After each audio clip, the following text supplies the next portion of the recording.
È solo un caso, una pura coincidenza, ma a Cattolica Eraclea proprio oggi si è parlato del ruolo della donna, un'iniziativa che arriva all'indomani dell'approvazione della norma da parte dell'ARS, con la quale, in vista delle amministrative di giugno, viene introdotta la doppia preferenza di genere, una importante conquista. A sottolinearlo è anche l'europarlamentare Rita Borsellino.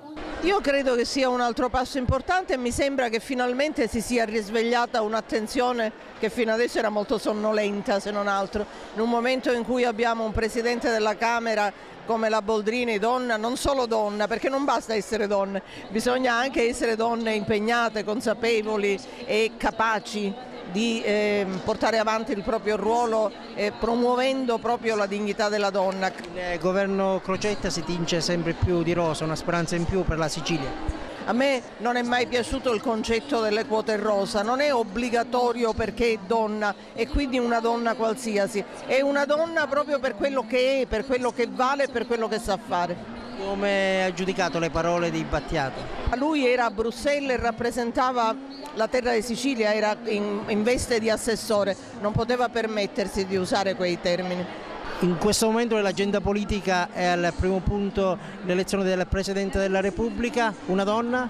Ma io credo che ormai siano maturi i tempi per affidare a una donna questo ruolo. A promuovere il momento di riflessione sul tema Donna e Legalità è stato l'Istituto Comprensivo Ezio Contino di Cattolica, un progetto che rientra nell'ambito della Giornata Internazionale della Donna, concretizzatosi quasi un mese dopo, l'8 marzo.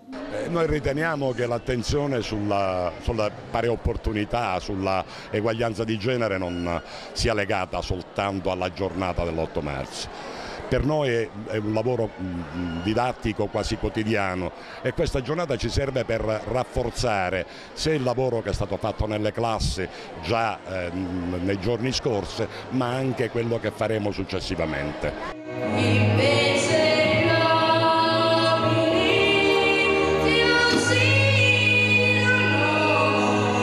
Protagonisti della giornata gli alunni con canti ma anche con la lettura di alcune poesie della poetessa Nina Russo. Cosa raccontano le sue poesie? Del dolore, dell'amore, della vita, dei figli. L'interessante iniziativa è stata patrocinata dal comune di Cattolica Eraclea.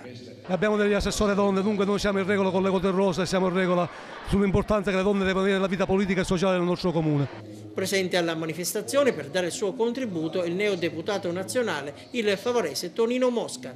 La mia presenza sta a testimoniare un impegno verso questa idea di costruire un futuro migliore e una società migliore partendo proprio dalla scuola che è il pilastro della nostra società.